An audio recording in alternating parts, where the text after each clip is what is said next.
नमस्कार मंडळी, स्वागत आहे तुमचे जयाज रेसिपीज मध्ये. आज आपण करणार आहोत खमंग काळे मसाल्यातले चणे. कुकर घ्या, कुकरमध्ये तेल टाका, तेल तापल्यावर कांदा बारीक चिरून टाका. कांदा परतल्यावर त्यात हिंग, मीठ, जिरे, मोहरी, इतर मसाले, काळा मसाला, लाल मसाला, हळद, कांदा खोबऱ्याचं वाटण टाकून छानपैकी परतून घ्या. परतल्यानंतर त्यामध्ये कपभर गरम पाणी टाकून कुकरची शिट्टी काढून घ्या. अशा 3 शिट्ट्या काढून घ्या.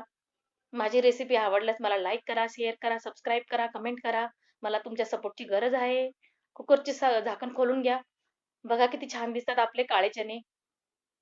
अगदी ठेल्यावर मिळतात तसे. ही रेसिपी आपण नाश्त्यामध्ये खाऊ शकतो, डिनरमध्ये खाऊ शकतो, लंचमध्ये खाऊ शकतो. त्यात बारीक चिरलेली कोथिंबीर टाका. गरमागरम सर्व्ह करा. चपाती किंवा नान बरोबर किंवा पुरी बरोबर. Thank you.